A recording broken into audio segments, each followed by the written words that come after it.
All right, welcome to another deep dive with us. Today, we're doing something a little different. Yeah. Yeah, we're going grocery shopping.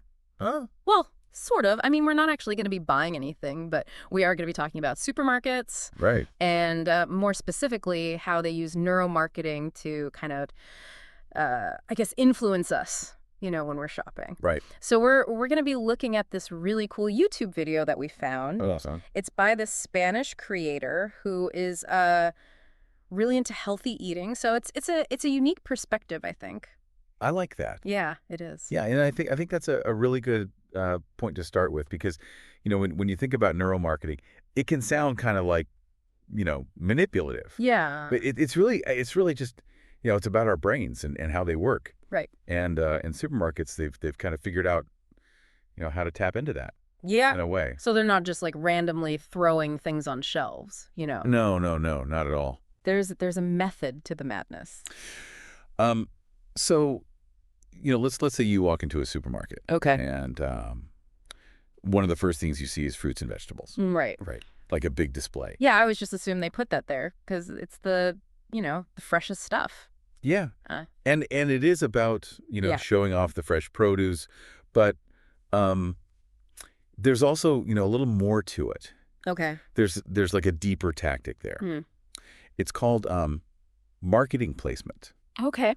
And basically what it does is it taps into something called the anchoring bias. Anchoring bias. What that means is basically like the first thing that we see kind of sets like a reference point. Gotcha. For the whole shopping experience. So they're setting the tone with something healthy. Exactly. Yeah, okay. Yeah. It makes you feel good Right. about your choices. Right? Mhm. Even if you end up, getting like some chips or something later, you've already kind of, Anchored yourself. anchored yourself. You're all the healthy stuff. With that, yeah, with those fruits and vegetables. It's like they're giving you a little mental high five before you even hit the junk food aisle. Exactly. Okay. And some supermarkets, they'll even, use like misters or like spray water on the produce to make it look even more fresh and appealing. Wow. Or they might even like, have a subtle fruity scent in the air. Interesting. Yeah, it's all about, stimulating your senses and creating this really positive association with the store. That makes sense. Okay, so I'm feeling good. I got my little mental high five. Yeah. Ready to shop. Okay. But then I need to get like bread and milk. Those like essential things. Right. And I noticed that stuff is always like way in the back of the store. Yes. Like, why is that? Well, you remember we were talking about the anchoring bias? Yeah. Well, there's another one. There's another principle that they use called the exposure effect. Okay. Okay. And basically what that means is like the more we see something, Uh-huh. the more familiar it becomes and like the more we tend to want it. Yeah. Okay. So by making you walk past all those other products, Right. to get the things that you need, Right. they're increasing your exposure to all those other things Yeah. and hopefully, increasing your desire to buy them too. So it's not just about like finding what you need. It's about like being tempted by everything along the way. Exactly. It's like a maze. It is. It is a strategic maze. Okay. Well, I'm gonna try to navigate this maze. Right. But as I'm doing that, I'm noticing that certain products are always at my eye level, Yes. and it's always like the stuff that I'm trying to avoid. Well, there's a reason for that. Okay. It's called gondola placement. Gondola placement. Okay. And that refers to, like the specific positioning of products on the shelves. Right. So the products that are placed at eye level or, within easy reach, those are usually the ones that the supermarket wants to sell quickly. Gotcha. Yeah. So it might be because those products have a higher profit margin. Okay. Or sometimes it's because they're nearing their expiration date. Oh, interesting. Yeah. So they're trying to, move those products quickly. So they're making it super easy to just like grab those impulse buys. Exactly. Okay, well now I know. Now you know. Now I'm going to be looking at the top and the bottom shelves. Yes. Explore those areas. Yeah, I feel like I'm like a supermarket detective or something now. You are. You're uncovering all the secrets. Right, because I never realized how much thought goes into like the layout of these stores. It's amazing. There's a whole science behind it. Wow. Yeah. And it goes beyond just the placement. Okay. Hmm. They also play with our senses through things like color psychology. Oh yeah, I've heard about that. Like certain colors can trigger, certain emotions or associations. Exactly right. For example, we tend to associate bright, vibrant colors with freshness Uh-huh. and quality. Right. So you think about like, those red strawberries or green apples. Yeah. But sometimes this association can be manipulated. Oh, Yeah, the video specifically mentions chicken. okay. So, we often associate a yellow tinge with like healthier free-range birds. Yeah, I always thought that meant that the chicken was more natural. Right, but here's the catch. That color is often artificially achieved. What? Yeah, Oh. through a corn-heavy diet. Oh, interesting. Yeah. So while it might look appealing, it doesn't necessarily reflect the chicken's actual quality or living conditions. Wow. So it's all about perception versus reality. Exactly. It's a prime example of how supermarkets use color to kind of tap into our preconceived notions Right. and influence our choices. So they're playing tricks on us.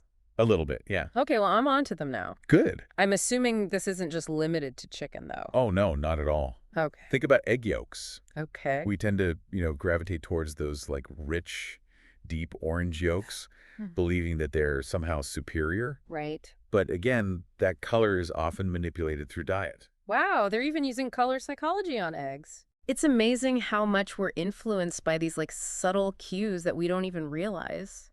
It's truly fascinating how much our subconscious is driving our decisions. Yeah. Even in something as, seemingly mundane as grocery shopping. Right. Okay. So we've talked about placement. Yeah. We've talked about color. Right. But the video also mentions sound and smell. Oh, yes. Like how supermarkets use those things to kind of influence us. Exactly. So I've always wondered about the music that they play. Yes. Why is it always so mellow?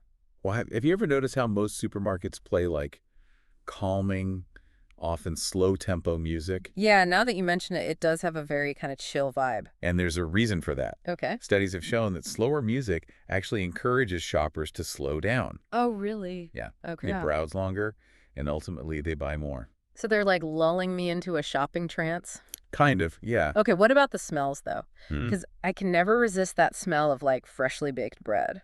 Ah, yes. The smell of baking bread. That's another powerful tool. Yeah. That aroma, triggers feelings of comfort, warmth, often associated with homemade meals, family gatherings. Yeah. It's a primal trigger Right. that can make even the most resolute shopper crave a loaf of bread, even if they don't need it. It's like they're appealing to my emotions through my nose. Exactly. Wow, so we've got all these sensory cues Yes. combined with this strategic placement and All right. color psychology. Uh-huh. It's all designed to kind of influence our choices. It all creates a very carefully crafted experience. It's really eye-opening to see how much thought goes into something as simple as, going to the grocery store. It is. It is. We've only just scratched the surface, though. We have. The video goes on to offer some great advice on how to kind of combat these tactics. Yes, some great tips. And make more conscious choices, so you want to hear more. Absolutely. Okay, awesome. Let's do it. Let's dive into those tips. And uncover the secrets to becoming like savvy supermarket shoppers. Yes, I love it. So, now that we know about all these, these influences, these tactics, Right. what can we do about it? How Yeah. can we like combat them? Right. Well, the video creator gives some really good advice. Okay. First of all, remember that list. The list, you mean the one that's like crumpled up on my kitchen counter? Hopefully not. No, that list is like your secret weapon, Okay. okay, against those impulse buys. Right. So planning out your meals for the week, Uh-huh. writing down exactly what you need. Okay. That's key. So it's not just about like remembering to get milk. Right. It's about like having a plan. Exactly. Having a strategy. Okay, going in. But sometimes those strategically placed snacks, Yes. they really call my name, I know. Especially when I'm hungry. Yes. And that brings us to tip number 2. Okay. Never shop on an empty stomach. Oh, that's a good one. Yeah, think about it this way. When you're hungry, Yeah. your brain is primarily focused on getting sustenance. Right. It's like in survival mode. So I'm walking into this like supermarket Right. full of delicious temptations, Exactly. and my brain's just like, feed me. Yes, your decision-making skills are compromised. Okay. You're not thinking clearly. Right. And so you're much more likely to, stray from that list. So full belly equals clear mind. That Exactly. equals healthier shopping cart. Precisely. Okay, I like it. And here's an interesting parallel that the video brings up. Okay. Have you ever noticed how in watch advertisements, Mm-hmm. they always set the time to 10, 10, 10? I never really paid attention to that. Yeah, well, there's a reason for it. Okay. It's all about visual symmetry. Hmm. Our brains are wired to find symmetrical patterns pleasing. Okay. So setting the hands of the watch at 10 to 10 Uh-huh. creates this sense of balance Gotcha. and harmony. And that subconsciously makes us feel more positive about the brand. Wow, so it's not just in the supermarket. No, These tactics are like everywhere. they are everywhere. That's crazy. Yeah, and that's why this awareness is so important. Right. By understanding these subtle influences, Uh-huh. you can start to spot them Okay. in all these different areas of your life. So it's about becoming like a more aware Exactly. consumer in A general? more conscious consumer. Wow, I feel like I'm seeing the world in Yeah. a whole new light now. It is. It's like these tactics were hidden in plain sight. Right, and now I'm like Now you know. in on the secret. Yeah. I can see them. But now that you see them, you can choose. Right, You can Yeah. choose to engage with them or you can choose to resist them. right. But the power is in your hands. I feel very empowered now. Good. Instead of feeling like I'm being manipulated, Right. I feel like I can outsmart the system. Exactly. And it's not about becoming cynical or distrustful. Right. It's about just understanding the game Yeah. and playing it on your own terms. Okay, so next time I'm walking through the supermarket, Yeah. I'm going to channel my inner detective. Good. What other tips did the video have? Oh, there's more. All right, so I got my list. I'm full. My detective hat is on. Okay, good. What else can I do to kind of combat all this, you know? Well, the video, it talks about breaking patterns. Huh? Remember how we were talking about gondola placement? Yeah. And those prime eye-level spots? That's right. Don't be afraid to, explore those less traveled areas. Mm. The top and bottom shelves. Yeah. They often hold some hidden gems or, better deals. Oh, interesting. So those are like the supermarket's hidden treasure. Exactly. Okay, and what about those end cap displays? Yes. The ones that are like right there when you're about to check out. Right, those impulse buy zones. Yeah. Yeah, try to view those with, a critical eye. Okay.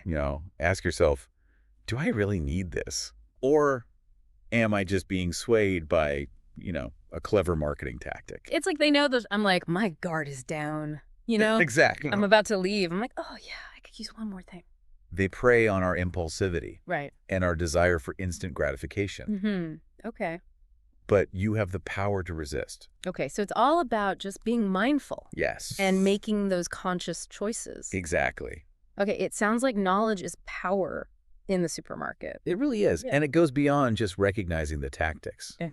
It's also about understanding the psychology behind them. Right. Why are we drawn to certain colors? Yeah. Why do certain smells trigger cravings? The more we understand, our own responses, Yeah.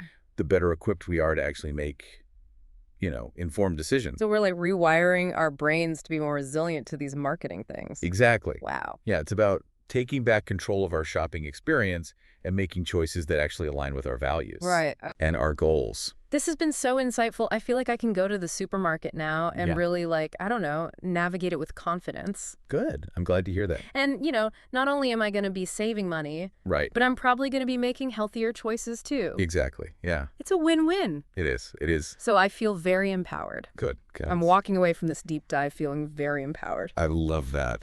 Any final thoughts before we wrap up? Just remember that, the supermarket, Yeah. it's a fascinating place. It is. It's complex. It's designed to entice us, to engage us. Right.